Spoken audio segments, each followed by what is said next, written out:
Desde la Parroquia de la Virgen de la Anunciación, sean bienvenidos al día 136 de nuestra lectura de la Biblia en 365 días.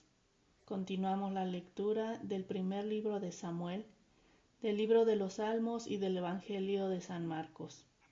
Que el Espíritu Santo nos acompañe en este caminar y nos dé un corazón dócil para recibir su palabra y llevar a la práctica sus enseñanzas.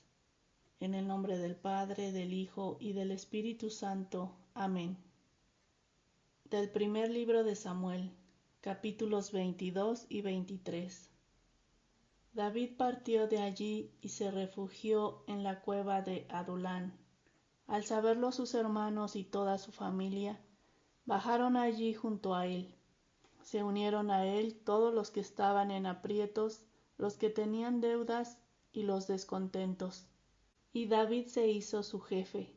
Eran unos 400 hombres. De allí fue a Mizpa de Moab, y dijo al rey de Moab: Deja que mi padre y mi madre se queden con ustedes hasta que yo sepa lo que Dios dispondrá de mí. Se lo llevó al rey de Moab, y permanecieron con él todo el tiempo que David estuvo en el refugio. Pero el profeta Gad dijo a David: No te quedes en el refugio, vete y entra en la tierra de Judá. David partió y se fue al bosque de Jaret. Saúl se enteró de que David y sus hombres habían sido vistos.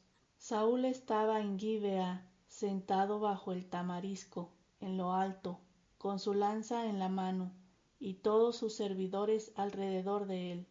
Saúl les dijo: Óiganme, benjaminitas, ¿acaso el hijo de Jesé les va a dar a todos ustedes campos y viñas? ¿Y los nombrará a todos jefes de 1000 y jefes de 100? ¿Por qué todos ustedes han conspirado contra mí?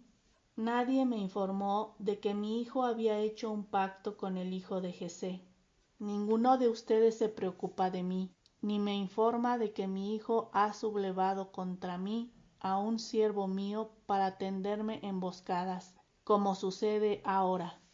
Doeg, el edomita, que se hallaba entre los servidores de Saúl, dijo: Yo he visto al hijo de Jesé. Fue a Nob, donde está Ahimelech, hijo de Ahitob. Este consultó al Señor por él, le dio víveres y la espada de Goliat el filisteo. Entonces el rey mandó llamar al sacerdote Ahimelech, hijo de Ahitob, y a toda su familia, los sacerdotes de Nob, y se presentaron todos ante el rey. Saúl le dijo: Escúchame, hijo de Ahitob. Él respondió: Te escucho, señor. Saúl le preguntó: ¿Por qué han conspirado contra mí tú y el hijo de Jesé?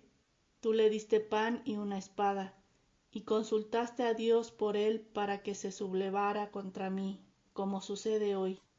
Ahimelech respondió al rey: ¿Acaso hay entre tus siervos alguien que pueda compararse a David, fiel, yerno del rey, jefe de tu guardia y honrado en tu palacio? ¿Acaso fue aquel día la primera vez que consulté a Dios por él? Ciertamente no. Por tanto, no haga el rey acusación alguna a su siervo y a toda su familia, porque tu siervo no sabe nada de todo este asunto, ni poco ni mucho. El rey le dijo: Morirás, Ahimelech, tú y toda tu familia. Y luego dijo a los guardias que estaban junto a él: Maten a los sacerdotes del Señor, porque también ellos ayudaron a David. Sabían que había huido y no me avisaron. Pero los servidores del rey no quisieron poner sus manos sobre los sacerdotes del Señor. Entonces el rey dijo a Doeg: Acércate tú y mata a los sacerdotes. Y Doeg, el edomita, se acercó y mató a los sacerdotes. Mató aquel día 85 hombres de los que llevan el ephod de lino. Y a Nob, la ciudad en que vivían los sacerdotes, la pasó Saúl a filo de espada. Hombres y mujeres, muchachos y niños, bueyes, burros y ovejas, los pasó a filo de espada. Solo escapó un hijo de Ahimelech, hijo de Ahitob, llamado Abiatar, que huyó al encuentro de David. Abiatar informó a David que Saúl había matado a los sacerdotes del Señor. Y David le dijo: Ya sabía yo que Doeg, el edomita, estaba allí aquel día y que se lo contaría a Saúl. Yo soy el responsable de la muerte de toda tu familia. Quédate conmigo, no temas, porque quien atente contra tu vida, atenta también contra la mía. Junto a mí estarás a salvo. Avisaron a David que los filisteos estaban atacando Keilah y saqueando los campos sembrados. David consultó al Señor: ¿Debo ir y derrotar a esos filisteos? El Señor le respondió: Vete, derrotarás a los filisteos y librarás a Keilah. Pero los hombres de David le aconsejaron: Mira, si aquí en Judá vivimos llenos de miedo, cuanto más si vamos a Keilah contra las tropas de los filisteos. Entonces David volvió a consultar al Señor, y el Señor le respondió: Dirígete hacia Keilah, porque yo entrego a los filisteos en tu poder. Partió David con sus hombres hacia Keilah, atacó a los filisteos, se llevó sus ganados y les causó una gran derrota. Así libró David a los habitantes de Keilah. Abiatar, el hijo de Ahimelech, que se había refugiado junto a David, bajó a Keilah llevando consigo el ephod. Comunicaron a Saúl que David había ido a Keilah, y Saúl dijo: Dios lo entrega en mi poder, porque ha quedado encerrado al entrar en una ciudad con puertas y cerrojos. Saúl convocó a todo el pueblo a la guerra, para bajar a Keilah y sitiar a David y a sus hombres. Al saber David que Saúl tramaba algo malo contra él, dijo al sacerdote Abiatar: Trae el ephod. David consultó: Señor, Dios de Israel, tu siervo ha oído que Saúl se dispone a venir a Keilah para destruir la ciudad por causa mía. ¿Me entregarán los hombres de Keilah en su poder? ¿Bajará Saúl como ha oído tu siervo? El Señor respondió: Sí, bajará. Y David de nuevo: Pero ¿nos entregarán los habitantes de Keilah a mí y a mis hombres en poder de Saúl? Contestó el Señor: Sí, los entregarán. Entonces David partió con sus hombres, como unos 600, y anduvieron errantes de un lado para otro.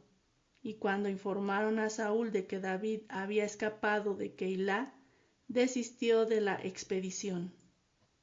David se quedó en el desierto entre los picachos y se estableció en la zona montañosa del desierto de Zif. Saúl lo buscó sin descanso, pero Dios no lo entregó en su poder. David tuvo miedo, porque Saúl había salido con intención de matarlo. David estaba en el desierto de Zif, en Jores. Jonatán, hijo de Saúl, se puso en camino y fue a Jores donde estaba David, y le dio ánimos en nombre de Dios. Le dijo: No tengas miedo, porque mi padre Saúl no te capturará. Tú reinarás en Israel, y yo seré tu segundo. Hasta Saúl, mi padre, lo sabe. Hicieron los dos un pacto ante el Señor. David se quedó en Jores y Jonatán regresó a su casa. Los de Zif subieron a Gibeá para decir a Saúl: Mira, David está escondido en nuestro territorio, en los picachos de Jores, en la colina de Jaquilá, que está al sur del desierto. Por tanto, Majestad, puedes bajar cuando quieras. Nosotros lo entregaremos en tu poder. Saúl respondió: Benditos sean del Señor, porque se han preocupado por mí.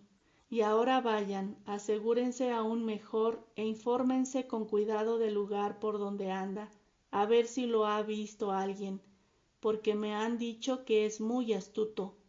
Observen y asegúrense de todos los escondites en donde se oculta, y regresen a mí con una información exacta.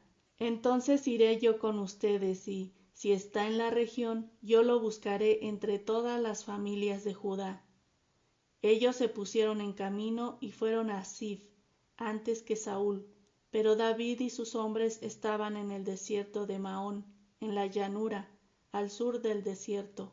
Saúl partió con sus hombres para ir en busca de David, pero éste, informado de ello, bajó al macizo rocoso que hay en el desierto de Maón. Saúl se enteró y persiguió a David por el desierto de Maón. Saúl iba por un lado de la montaña y David y sus hombres por el otro.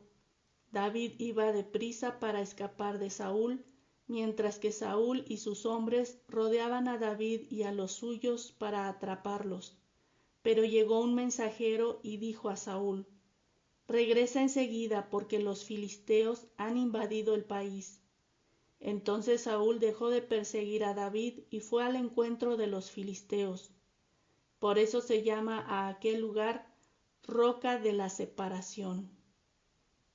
Palabra de Dios, te alabamos, Señor. Salmo número 127.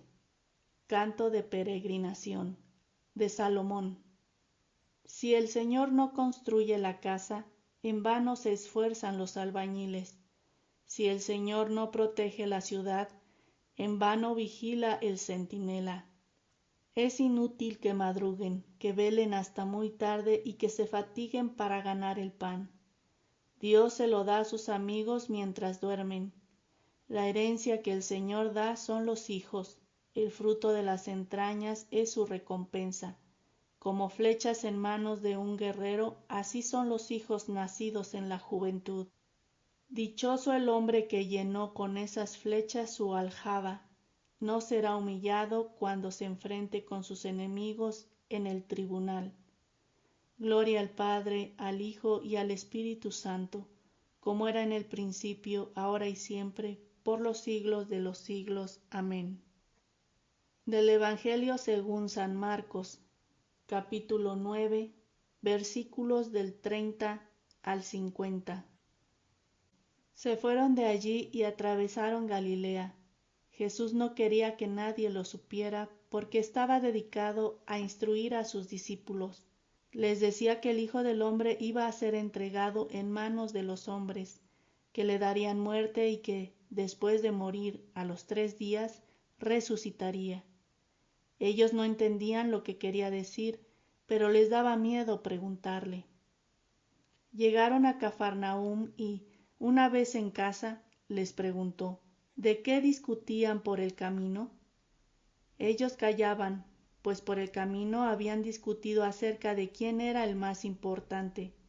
Jesús se sentó, llamó a los 12 y les dijo: el que quiera ser el primero, que sea el último de todos y el servidor de todos.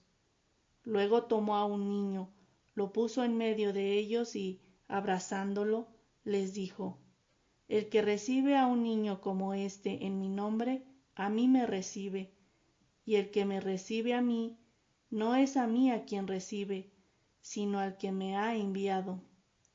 Juan le dijo: Maestro, hemos visto a uno que expulsaba demonios en tu nombre y se lo hemos prohibido, porque no es de nuestro grupo.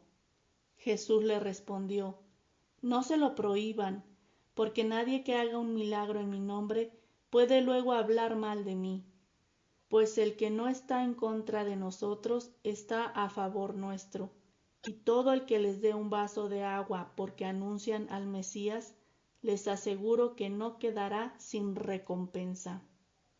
Al que sea ocasión de pecado para uno de estos pequeños que creen en mí, más le valdría que le colgaran al cuello una piedra de molino y lo echaran al mar. Y si tu mano es ocasión de pecado para ti, córtatela. Más te vale entrar manco en la vida que ir con las 2 manos al fuego que no se apaga. Y si tu pie es ocasión de pecado para ti, córtatelo.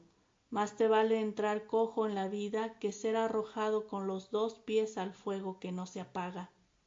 Y si tu ojo es ocasión de pecado para ti, sácatelo. Más te vale entrar tuerto en el reino de Dios que ser arrojado con los 2 ojos al fuego que no se apaga. donde el gusano que los atormenta no muere y el fuego no se apaga. Todos van a ser salados para el fuego. Buena es la sal, pero si la sal se vuelve insípida, ¿con qué le darán sabor? Que no les falte la sal y conserven la paz entre ustedes. Palabra del Señor. Gloria a ti, Señor Jesús. Unidos con María, vamos a evangelizar.